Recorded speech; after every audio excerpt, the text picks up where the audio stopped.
How's it going, YouTube? We are back, and it is the morning of the championship rounds for the NFL, the AFC Championship game between the Kansas City Chiefs and Cincinnati Bengals, and then the NFC being between the Rams and the 49ers. So I think that both games are pretty interesting.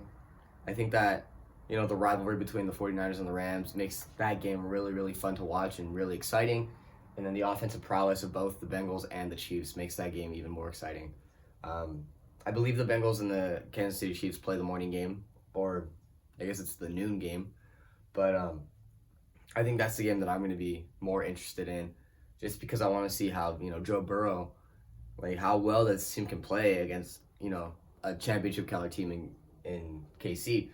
Um, what Joe Burrow's doing for the Bengals and the city of Cincinnati, and only his second year after a serious injury in his rookie season is it's amazing. They went from 5-14 after Joe Burrow got hurt, tearing his ACL, his MCL, bone damage, structure damage in the bone in his knee. It was a brutal injury, and 1 year later, and all of a sudden, they're one win away from going to the Super Bowl. So, can they win this game against KC?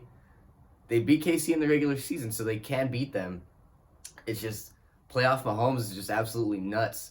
Playoff Joe Burrow is insane too, but they only put up 19 points against the Titans. So, I think the defense that KC has is a little bit better than the Titans. And I think that right now there's just not a good enough O-line to protect Joe Burrow to help Joe Burrow lead Cincinnati into the Super Bowl. And I think that's going to be a serious problem because getting sacked 9 times against Kansas City is just not going to work out. That offense that they have is just too powerful. They're too fast. They're too strong. They're too talented. They're going to put up points. And if you're getting sacked 9 times in a game and you're not able to put up points consistently against that team, you're going to lose. So in this game, I have KC winning 34-27. I think a 7-point margin is respectable. If Cincinnati manages to put up 27 points against KC and keep Joe Burrow's jersey clean, I think that they have, if they keep Joe Burrow's jersey clean, I think that they have a better shot of winning this game. But the way that they played against Tennessee, that's just not gonna, it's just not gonna fly, and that's what I have to go based on. And as much as I love Joe Burrow, I think he's great. He's my favorite quarterback in the league. I just can't. I can't see them winning this game right now. And then on to LA and San Francisco. So this is an interesting game. The 49ers have won the last 6 games against the Rams. The Rams look spectacular against Tampa Bay. Even though they blew that lead, they fumbled 3 times in 3 straight drives, which is a little bit, you can't do that in the playoffs. They put up a good amount of points. They knocked Brady out of the playoffs. And, that's an accomplishment of itself. Can San Francisco go to the Super Bowl with Jimmy G? Let's look at the teams that they beat. They beat, Dallas, and they put up some good amount of points against Dallas. They beat Green Bay. They sucked against Green Bay. The defense and the special teams carried the 49ers to beating Green Bay. Can they do that against the Rams? The defense that the Rams has is much better than what Green Bay has.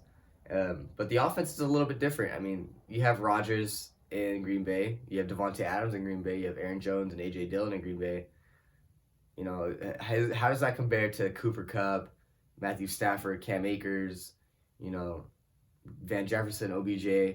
I think it's close. I think as a powerhouse, those offenses are very close. So how can we split the difference between the two? Obviously, Cooper Kupp and Devontae Adams are a little bit different, but they both are elite route runners. I think Devontae Adams is definitely a better deep ball threat, but Cooper Kupp showed that he's no slouch on the deep ball either, and those clutch catches that he made against the Bucs to get them the game-winning field goal, he catches everything just the same way as Devontae does, and it's just a matter of keeping that defensive line off of Stafford, because they were all over Rodgers, they were all over Dak. You know what I mean? It's just you have to keep those guys off. You have to be able to keep Nick Bosa as little involved as possible. And I think this game is going to be a defensive clinic. judging by the 13-10 win for San Francisco, I just don't know against a as an elite defense like the Rams. I don't know if San Francisco can beat that with their offense. I just don't think that they have the quarterback to do it. No disrespect to Jimmy G, he's playing hurt. Bone fractures in his thumb. Tears in his hands or his fingers and stuff. He's making it work. He's grinding it out, and he's taking his team in the NFC Championship, which brings up a difficult time for the quarterback situation in San Francisco, because can you really cut Jimmy G after he just led your team? I don't want to say he'd take him there, but he led your team to the NFC Championship. So I think this is a tough game, and I think if the 49ers win, it opens up a little bit of a can of worms in the 49ers offseason for Trey Lance and all that whole situation there. But like I said, I think this is going to be a tough game. 20-13.